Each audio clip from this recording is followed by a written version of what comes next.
Masmavi 3 Mutfakta'ya hoş geldiniz. Sevgili arkadaşlarım, bayram bitti. Tariflerimize devam edelim. Bugün sizlere şahane bir yemek tarifim var. Hemen başlıyorum. İyi seyirler dilerim. Tarifimize 4 tane orta boy patlıcanla başlıyorum. Ama tabii ki siz ailenizin büyüklüğüne göre bu oranı azaltıp çoğaltabilirsiniz. Patlıcanın üst kısmındaki yeşil kısmını temizleyelim. Daha sonra da 3 maksimum 4 santim çapında silindir halinde doğrayarak tabağımıza alalım. Hemen belirteyim, ben bu patlıcanları yıkayıp kurulamıştım, haberiniz olsun. Çünkü şimdi kızartma işlemi yapacağımız için patlıcanınız ıslak olursa Allah muhafaza yağ sağa sola yüzünüze sıçrayabilir. Şimdi ocağın başına geçelim. Tavamızın sadece alt tabanını kapatacak kadar sıvı yağ ekliyorum. Yani çok bir yağ gerekmiyor. Tabanını sıvı yağ ile kapatıp bütün patlıcanlarımızı dizelim. Kapağını kapatalım. 5 dakika kızartalım. 5 dakika sonra şöyle bir ters düz yapalım. Yani diğer tarafını da kızartalım. Bakın sevgili arkadaşlarım, böyle hafif güzelce bir kızarmıştı. Bütün patlıcanları ters çeviriyorum ve tekrar kapağını kapatıp 5 dakika daha bu şekilde kızarmaya bırakıyorum. Bu işlem hem yemeğimizin lezzetini artıracak hem de patlıcanlara bir ön pişirme işlemi uygulamış oluyoruz. Bütün patlıcanlarımızın iki tarafını da kızarttık. Gördüğünüz gibi çok güzel, çok hafif bir kızarma oldu. Kenara alabiliriz. Patlıcanlarımız hazır. Onlar kenarda şöyle ılınmaya başlasın. Biz köfte harcımızı yapmaya başlayalım. Köfte harcımız için şöyle 4 tane minik soğan kullanıyorum ben. Hani elimin altındakiler küçük olduğu için, ama siz büyükçe bir soğan da kullanabilirsiniz.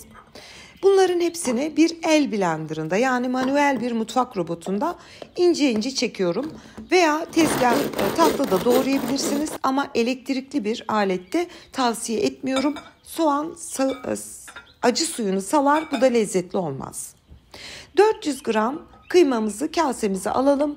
Orta yağ dana kıyma kullandım. Üzerine soğanlarımızı ilave edelim.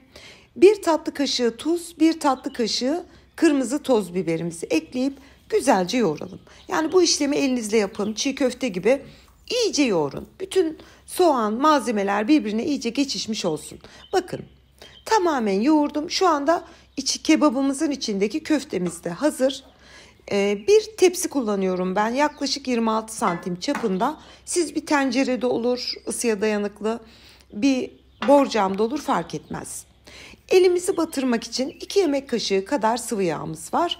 Elimizi sıvı yağ ile şöyle bir yağlayalım. Hani köfte ile çalışmamız daha kolay olur, yoksa biraz yapışabilir.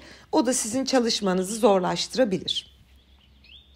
Göz kararı köftemizi alalım. 2 tane kızartmış olduğumuz patlıcanın arasına yerleştirelim. Bu şekilde tabağımızın, daha doğrusu tepsimizin etrafına hepsini diziyorum. Yani bir patlıcan bir köfte olacak. Boş aralık hiç olmayacak sevgili arkadaşlarım. Gördüğünüz gibi şöyle 2 tanesini ekledim. Bakın, ortadaki boşluğa da hemen bir köfte yapıyorum. Onu da ekliyorum. Yani tamamen köfte patlıcan olarak bütün tepsimizi komple kapatıyoruz. Bu arada tekrar belirteyim, ben bu şekilde yaptım yemeği. Bu birkaç yemeğin sentezi diyebilirim. Patlıcan kebabı ile karnıyarığın sentezini yaptım. Sunumda da yine bir kebabın üzerine dökülen sosu döktüm. Yani ben, biliyorsunuz, birçok yemeğin en güzel yıldız noktalarını alıp tek bir yemekte birleştirmeyi çok seviyorum. Kenardan tamamen, bakın sevgili arkadaşlarım, kapattım. Baktınız ki köfteler biraz dışına doğru taşmış. Elinizle böyle şekil verebilirsiniz. Çok çabuk herkes güzelce yerine geçecektir. Kalan patlıcanları da aynı şekilde böyle 2 tane kenara sığdı. Yani tam olarak bu ölçüyü birebir tutturmanız olmayabilir. Ben böyle 2 tane kenarına verdim. Bütün patlıcan ve köfteleri kullandım. Yemeğimizin tam orta kısmına gelecek garnitürümüz için 4 tane küçük kuru soğan, 2 tane patatesimizi elma dilimi şeklinde doğrayalım. 6 diş sarımsak ve 6-7 adet yeşil sivri biberimizi de yine şöyle iri iri olacak şekilde, yani 3'er santim uzun uzun doğrayarak tabağımıza alalım. Üzerine 2-3 yemek kaşığı kadar zeytinyağı veya sıvı yağ ilave ediyoruz. Çok az tuz serperek güzelce harmanlıyoruz. Bu da tam tepsimizin orta kısmına gelen sebzelerimiz. Muazzam bir lezzeti oluyor piştikten sonra. Çünkü köftenin suyu da oraya geliyor lezzeti. Sevgili arkadaşlarım, gerçekten çok lezzetli bir yemek. Tam ortasına bütün sebzeleri ekledim. Biraz düzelttim. Hani eşit olacak şekilde yerleştirdim.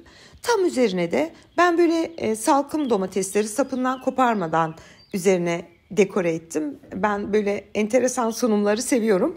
Ama siz büyükçe bir domatesi dilim dilim yaparak da dizebilirsiniz. Şu anda yemeğimizi bitirdik. Tekrar üzerine 2 yemek kaşığı kadar zeytinyağımızı gezdirelim ve bir yağlı kağıt, normal kullandığımız yağlı kağıdımızı önce suyun altında sevgili arkadaşlarım iyice ıslatın. Bakın, elimdeki yağlı kağıdı görüyorsunuz. Ben bunu iyice ıslattım, elimle iyice sıktım. Hafif sulu bir şekilde hala. Bunu çok kolay bir şekilde tepsimizin üzerine kapatalım. Onun üzerine de alufolye ile güzelce kapatarak hazırlayalım. Buradaki amacımız yemeğimizin buharıyla suyunu salması. Çünkü hiç su eklemedik. Yani bu yemeğe hiç su eklemiyoruz, salça eklemiyoruz. Şu an yemeğimiz fırına gitmek için hazır. Önceden ısınmış alt üst ayar 220 derece fırında 30 dakika pişmeye gönderdim. Yemeğimiz pişerken ben hemen sütlü lavaş yaptım sunumda kullanmak için. Çok kolaydır. Hamur yoğurup hemen yapabilirsiniz. Linkini de açıklama bölümüne ekliyorum. Onu da belirteyim çünkü sanırım 2 hafta önce tarifini vermiştim. İçinde sadece süt, un ve tuz var. Başka hiçbir şey yok ama mayalı gibi kabaran ve şahane bir lavaştır. Bu tarz kebapların yanına da çok yakışıyor sevgili arkadaşlarım. Ben de bir yandan yaparken onu da şöyle bir kaydettim. Aklınızda bulunsun diye. Bütün lavaşları ben pişirdim. Kenara aldım. Tam 35 dakika geçti. Şimdi yemeğimizin üzerindeki hem alufolyeyi hem de altındaki pişirme kağıdını kaldıralım. Şimdi kaldırınca göreceksiniz yemek kendi suyunu salmış. Yani sebzelerin suyu var. Çünkü ekstra su eklemedik. Şimdi tekrar böyle kapağı, yüzeyi açık bir şekilde 35 dakika daha pişirelim. Suyunu çeksin, güzelce kıvamına gelsin. Ayrı bir kasede bir dolu tatlı kaşığı tereyağı, 2 tatlı kaşığı kırmızı toz biberi güzelce kızartıyoruz ve yemeğimiz 35 dakikanın sonunda fırından çıkardım. Toplamda 1 saat 10 dakika pişirdim. Fırından çıkar çıkmaz üzerine de tereyağı ve toz biberi kızartmıştık. Yüzeyine gezdiriyorum. Yani şöyle söyleyeyim sevgili arkadaşlarım, kokusu zaten mükemmel, lezzeti harika. Sonradan üzerine gezdirdiğimiz o tereyağlı kırmızı toz biberi artık siz düşünün. Yemeğimiz sunum için hazır. Pişip pişmediğini mesela bilemezseniz, nasıl test ederim derseniz, patatesi şöyle bir çatalınızı batırın.